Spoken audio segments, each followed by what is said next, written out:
तो क्या सरकार को नहीं पता ये चीज कि तीनों फार्म एक्ट्स, पहला एपीएमसी हटाकर, दूसरा कॉन्ट्रैक्ट फार्मिंग करके और तीसरा काला बाजारी लीगल करके किसान कॉर्पोरेट की कठपुतली बन जाएंगे?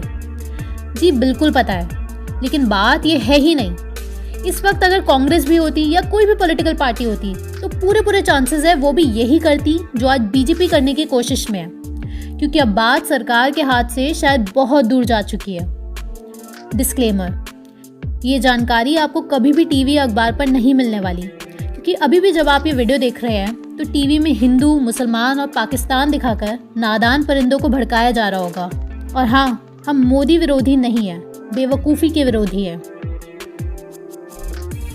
इतने सारे किसान ठंड से मर गए, लेकिन फिर भी क्यों सरकार रास्तों पे गड्ढे खोद रही है?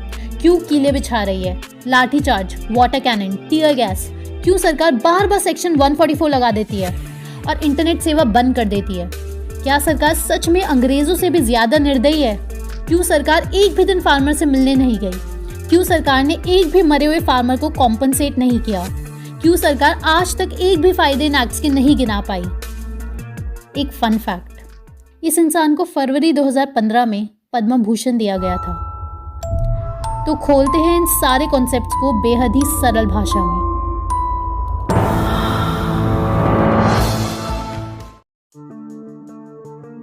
नवंबर 2016, ब्लैक ने नीति आयोग में लेक्चर दिया और बढ़ चढ़कर जेनेटिकली मॉडिफाइड क्रॉप्स की तारीफ की और प्राइवेट सेक्टर को एग्रीकल्चर में पुश देने की बात करी।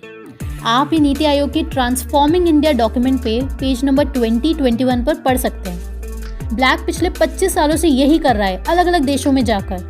कोई नई बात नहीं है, जैसे अफ्रीका में AGRA की मदद से। मार्च 2017, ठीक 5 महीने बाद गवर्नमेंट ने नारा दिया, doubling farmers income by 2022, NITI Aayog के डॉक्यूमेंट में। ये नारा आपने भी सुना ही है। अप्रैल 2017, नेक्स्ट मंथ ही सरकार मॉडल APML एक्ट ले आई, जिसमें साफ साफ APMC मंडी की मोनोपोली हटाने की बात की गई और प्राइवेट कंपनीज को एग्रीकल्चर मार्केट में लाने पर फोकस किया गया। एग्जैक्टली सेम जो ब्लैक ने 5 महीने पहले नवंबर 2016 में अपने नीति आयोग के लेक्चर में कहने की कोशिश की। हो सकता है कोइंसिडेंस हो, है ना? क्योंकि फार्मर इनकम इंक्रीज हो, इससे बढ़िया और क्या हो सकता है? APML एक्ट सिंपल से आप ये समझिए कि सोर्स है सितंबर 2020 में आए 3 फार्म लॉज का, जिसके खिलाफ प्रोटेस्ट चल रही है। जनवरी 2018, यहाँ से गाड़ी बिगड़ने लग गई। इलेक्टोरल बॉन्ड स्कीम आ गई। इसमें यह है कि प्राइवेट कंपनीज हो या कोई भी हो, देशी कंपनी हो या विदेशी कंपनी हो, सरकार को इलेक्शंस के वक्त कितना चंदा देती है, यानी घूस देती है, वो पता ही नहीं चल सकता। Total anonymity. तो अंबानी कितना चंदा देगा किसी भी सरकार को, ये जाना ही नहीं जा सकता। नाम याद कर लीजिए, इलेक्टोरल बॉन्ड स्कीम। इतनी सीक्रेसी दुनिया के किसी देश के इलेक्शन फंडिंग में नहीं है। वैसे इनडायरेक्टली तो हर जगह धांधलेबाजी होती है, लेकिन इंडिया में तो इसे लीगलाइज ही कर दिया गया है। और 2019 में इलेक्टोरल बॉन्ड से जितना पैसा आया, उसका 95% बीजेपी के लिए आया। बेसिकली बहुत ही ज़्यादा ऑब्वियस है, आप सभी को समझ आ गया होगा कि इसके द्वारा प्राइवेट कंपनी, देसी हो या विदेशी, गवर्नमेंट को डायरेक्टली इन्फ्लुएंस कर सकती है और किसी को पता चल ही नहीं सकता कि किस किस ने पैसा दिया है। इनफैक्ट मार्च 2019 में खुद हमारे देश के इलेक्शन कमीशन ने सुप्रीम कोर्ट में एफिडेविट फाइल कर दिया मोदी केस इलेक्टोरल बॉन्ड के खिलाफ, और 3 साल बीत चुके हैं। ये केस अभी भी सुप्रीम कोर्ट में लटका हुआ है और ये बहुत ज़्यादा बड़ी गड़बड़ है। ये हर इंसान जानता है, चाहे बीजेपी सपोर्टर हो या कांग्रेस सपोर्टर। अब यहाँ तक आपको क्लियर हो गया कि कैसे फॉरेन या इंडियन कंपनीज पॉलिसी मेकिंग को डायरेक्टली इन्फ्लुएंस कर सकती है। ठीक, अब अक्टूबर 2019 में CJIR नाम की एक ऑर्गेनाइजेशन ने हैदराबाद में इंस्पायर चैलेंज ऑर्गेनाइज करवाया, जिसका मकसद था बिग डेटा एंड एग्रीकल्चर के लिए एप्स डिज़ाइन करना, ताकि खेती से जुड़ा हुआ बिग डेटा और मशीन लर्निंग वाली एप्स मार्केट में उतरे और खेती का सारा डेटा कॉर्पोरेट्स तक पहुंच सके। सिंपल से ऐसे समझे कि कॉर्पोरेट्स डिसाइड कर सके एग्रीकल्चर इनपुट्स जैसे कि फर्टिलाइजर्स, पेस्टिसाइड्स एक्सेट्रा, इन सब की मात्रा कितनी हो, फसल बोना या काटना कब है, इन सब चीज़ों की टाइमिंग को अपने ऑफिस से बैठे बैठे। इनफैक्ट फिर किसी वीडियो में आपको फार्मिंग विदाउट फार्मर्स के बारे में बताएंगे कि कैसे जॉन डीरी कंपनी इक्विपमेंट्स रेडी कर चुकी है बिना किसानों के खेती करने के लिए। ये आप खुद पढ़ सकते हैं। जॉन डीरी कंपनी और ब्लू रिवर टेक्नोलॉजी के बारे में। और हाँ, इनका सबसे बड़ा इन्वेस्टर भी ब्लैक ही है। ज़रूर पढ़िएगा फार्मिंग विदाउट फार्मर, जॉन डीरी और ब्लू रिवर टेक्नोलॉजी। तो बहरहाल सबसे अच्छी ऐप जो बनाएगा उसको $5 लाख दिए जाएंगे CGIAR के द्वारा। ठीक, ये आखिर CGIAR यानी कंसल्टिव ग्रुप ऑन इंटरनेशनल एग्रीकल्चर है क्या चीज़? ध्यान से सुनना, क्योंकि ये वही ऑर्गेनाइजेशन है जिसकी वजह से ये सारा गेम बिलियनर्स चला पा रहे हैं और एग्रीकल्चर मार्केट को कंट्रोल कर पा रहे हैं। दोस्तों, ये दुनिया की सबसे बड़ी एग्रीकल्चर रिसर्च नेटवर्क है और ये लगभग हर देश की गवर्नमेंट से टाई अप करके उनके देशों की क्रॉप्स का जर्म प्लास्ट लेता है, यानी कि सीड्स का जेनेटिक डेटा लेता है ताकि GM सीड्स बन सके। समझ गए क्या काम है इसका? देशों से सीड्स का जर्म प्लास्ट लेना। और भी बहुत काम है, लेकिन आपको कन्फ्यूजन हो जाएगा, सब एक साथ बता दिया तो सिंपल। और साथ ही ये CGIAR कंट्रोल करता है दुनिया का सबसे बड़ा global seed bank, Svalbard seed vault. ध्यान दीजिएगा, ये सीड बैंक एक ऐसा बैंक है जहां दुनिया भर के लगभग सारे सीड्स की वैरायटी का भंडार है। अगर कोई बहुत ही बड़ा संकट आ गया पृथ्वी पर, तो यहाँ से सीड्स निकालकर दोबारा से पूरी दुनिया में एग्रीकल्चर शुरू किया जा सकता है। सुनने में बढ़िया लगता है ना? और इस CGIAR में सबसे बड़ा इन्वेस्टमेंट किसका होगा बताओ? आप में से जो हमारे पहले से दोस्त हैं उनको तो पता ही है, ब्लैक है सबसे बड़ा इन्वेस्टर। आप ये CGIAR के फंडर्स का बार ग्राफ देखिए, कितना ज़्यादा इन्वेस्टमेंट है ब्लैक का और पूरा कंट्रोल है ब्लैक का। ठीक, तो इतना आप समझ गए कि ब्लैक ने इंस्पायर चैलेंज ऑर्गेनाइज करवाया इंडिया में CGIAR की मदद से, ताकि बिग डेटा ऐप बन सके फार्मिंग को कॉर्पोरेट से जोड़ने के लिए। यानी कि ब्लैक तैयारी करने लगा है एग्रीकल्चर मार्केट को कंट्रोल करने की, और सीड बैंक भी उसके अंडर है। इतना तो समझ गए। लेकिन वो ऐसा क्यों करेगा? उसको क्या मतलब है एग्रीकल्चर से? जी नहीं, ब्लैक को एग्रीकल्चर से ही मतलब है। इसका पूरा काला छट्टा हम अपनी अगले वीडियो में बताएंगे। तो अब क्या, CGIAR के इंस्पायर चैलेंज के ठीक 4 महीने बाद फरवरी 2020 में, जब तक ये ऐप्स तैयार हुई, अंबानी ने लॉन्च कर दी जियो कृषि ऐप। नाम से आप समझ गए होंगे कि क्या है। हो सकता है कोइंसिडेंस हो कि ब्लैक भी प्रमोट कर रहा है प्राइवेट एग्रीकल्चर ऐप्स को, और अचानक अंबानी ने भी ऐप लॉन्च कर दी। अब ऐप तो खोल दी, तो पैसा भी तो चाहिए अंबानी को इंडियन फार्मिंग सेक्टर में इन्वेस्ट करने के लिए। तो फिर हाजिर है पैसा। अप्रैल 2020, ऐप बनाने के सिर्फ 2 महीने के अंदर ही फेसबुक ने जियो के 9.99% शेयर्स खरीदे और अंबानी को दिए 43,000 करोड़ रुपए। और ऐसा और भी 11 कंपनीज ने रिलायंस जियो में इन्वेस्ट किया और 25% शेयर्स खरीद लिए, जिससे कुल मिलाकर अंबानी के पास आ गया 1.18 लाख करोड़ रुपीस। ये बहुत ज़्यादा बड़ा अमाउंट है। ये इतना ज़्यादा है कि जितना इंडिया में साल 2019 के इलेक्शंस का पूरा खर्चा था, उसका भी डबल होता है 1.18 लाख करोड़ रुपीस। और इंडिया का इलेक्शन वर्ल्ड का आज तक का कहीं भी हुआ हो सबसे महंगा इलेक्शन था।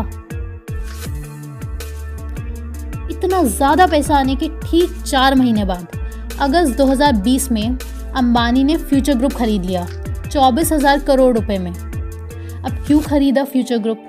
क्योंकि फ्यूचर ग्रुप इंडिया का सेकंड लार्जेस्ट रिटेल स्टोर्स की चेन है, यानी सेकंड नंबर पे सबसे ज़्यादा स्टोर्स है फ्यूचर ग्रुप के।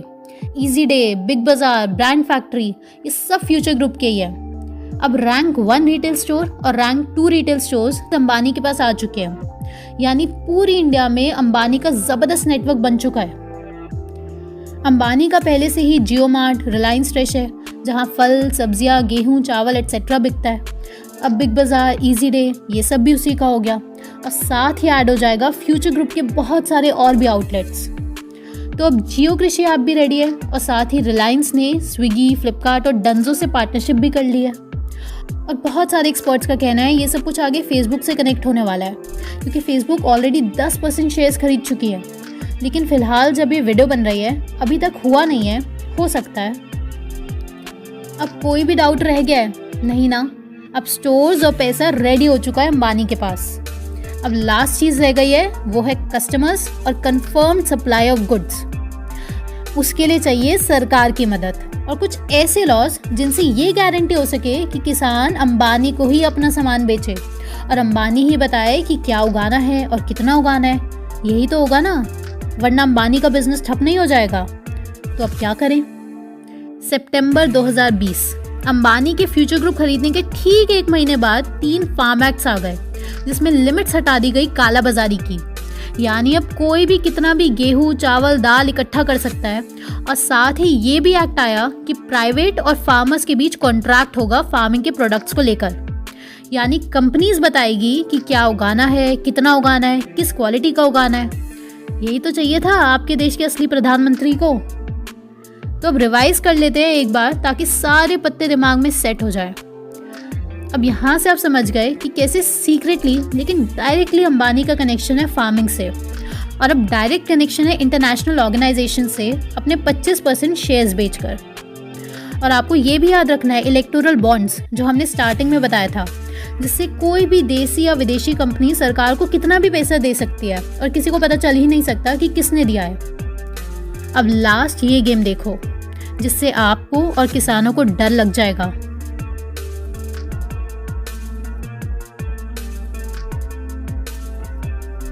नवंबर 2020 अंबानी ने इन्वेस्ट किए $50 मिलियन ब्रेक थ्रू एनर्जी नाम की कंपनी में। कौन है ये ब्रेक थ्रू एनर्जी? ये है ब्लैक की कंपनी।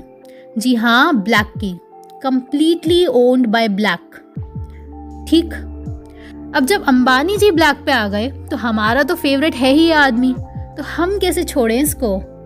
अब ब्लैक पूरी दुनिया में एग्रीकल्चर को कितना ज़्यादा कंट्रोल करता है, इसका आपको शायद 1% भी अंदाज़ा नहीं है। नेक्स्ट वीडियो में इसके बारे में जानेंगे कि इंडिया में तो अंबानी आ रहा है एग्रीकल्चर में, लेकिन अंबानी के ऊपर कौन है एग्रीकल्चर में, यानी कि वर्ल्ड में कौन है कंट्रोलर। बस 2 चीज़ें बता देते हैं आपको कि यूएसए में सबसे ज़्यादा फार्मलैंड्स जिसके पास है वो है ब्लैक। और दूसरा, क्या आपने कभी फार्मिंग विदाउट फार्मर्स के बारे में सुना है? किसानों के बिना की गई खेती, क्योंकि ऑलरेडी टेक्नोलॉजी आ चुकी है कि किसानों की ज़रूरत नहीं है अब खेती के लिए। शौक लगा ना? ये सब नेक्स्ट वीडियो में।